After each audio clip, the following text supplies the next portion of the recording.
बच्चों, आज हम आपकी कक्षा 1 की हिंदी की बुक अनुपम हिंदी व्याकरण पुस्तक का अध्ययन करेंगे। तो चलिए आप भी अपनी हिंदी व्याकरण की पुस्तक खोल लीजिए और इसमें देखिए फर्स्ट अध्याय पहला चैप्टर है जिसका नाम क्या है? भाषा, लैंग्वेज। इसमें लिखा गया है बच्चों अपने आसपास देखिए, इस संसार में प्रत्येक प्राणी अपने मन के भाव या विचारों को अपने अपने ढंग तरीके से क्या करता है? प्रकट करता है। जैसे चिड़िया चहचहाकर, शेर दहाड़कर, बिल्ली म्याऊं म्याऊं करके और मेंढक टर टर करके अपने भावनाओं को व्यक्त करते हैं ना। दूसरे पेज में देखिए आप बच्चों, पशु पक्षी केवल अपनी ध्वनि आवाज के माध्यम से ही अपने मन के भाव या विचारों को क्या करता है? प्रकट करता है। और हम मानव इनकी ध्वनि या आवाज को सुन तो सकते हैं पर समझ नहीं सकते हैं। केवल मानव ही एक ऐसा प्राणी है जो अपने मन के भाव या विचारों को दो प्रकार से प्रकट कर सकता है, जिसमें पहला है बोलकर।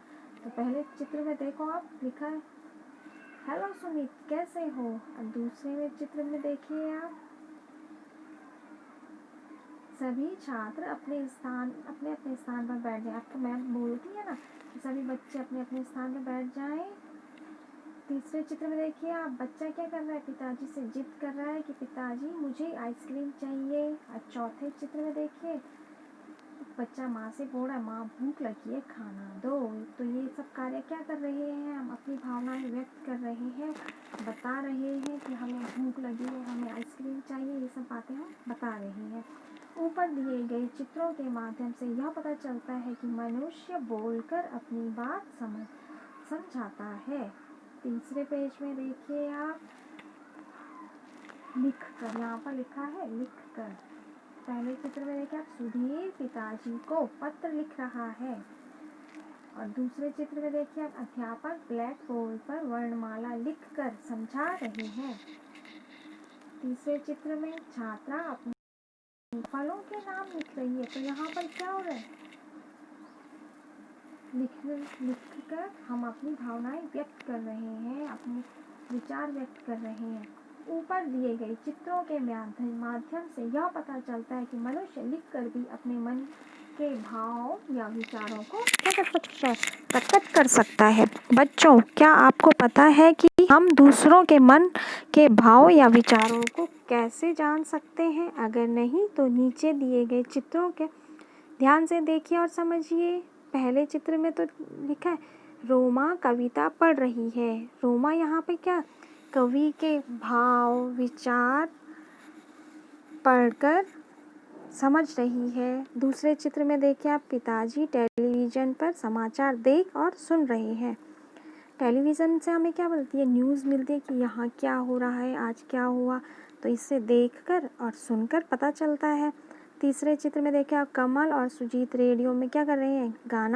गीत सुन रहे हैं। और चौथे चित्र में सौरभ नेहा से फ़ोन पर बात कर रहा है और नेहा सुनकर उसे उत्तर दे रही है। तो यहाँ पर एक अपनी बात बोल रहा है और दूसरा सुन रहा है। इसी तरह आप चौथे पेज में देखें। अब आप समझ गए होंगे कि हम सुनकर और पढ़कर दूसरों के मन के भाव या विचारों को समझ सकते हैं। इस प्रकार बोलना, लिखना, सुनना और पढ़ना भावों या विचारों को बताने और जानने का क्या है? साधन है। इसमें लिखा गया है विशेष। लिखना, पढ़ना, बोलना और सुनना भाषा के कितने अंग हैं? भाषा के 4 अंग हैं। भाषा के रूप, काइंड्स ऑफ लैंग्वेज। भाषा के 2 रूप होते हैं, मौखिक रूप और लिखित रूप।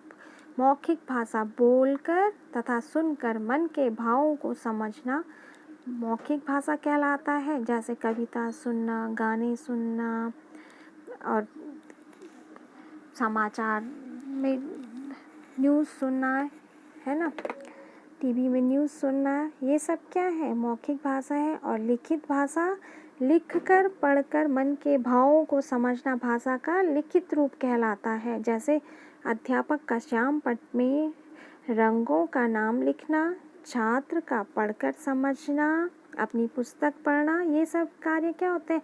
लिखित रूप कहलाते हैं। आओ दोहराएं। पशु पक्षी ध्वनि के माध्यम से अपने विचार एक दूसरे तक पहुंचाते हैं। हम बोलकर या लिखकर अपने मन के भावों या विचारों को प्रकट करते हैं। मनुष्य सुनकर या पढ़कर दूसरों के भावों को समझता है। भाषा का प्रयोग 4 प्रकार से किया जाता है: बोलकर, सुनकर, पढ़कर तथा लिखकर। और लास्ट है इसमें, भाषा के कितने रूप होते हैं? भाषा के 2 रूप होते हैं। तो बच्चों, आप भाषा के रूप और आओ दोहराएं, ये दोनों कार्य आप अपनी कॉपी में कर लीजिएगा। आज का कार्य आपका यही है। थैंक यू बच्चों।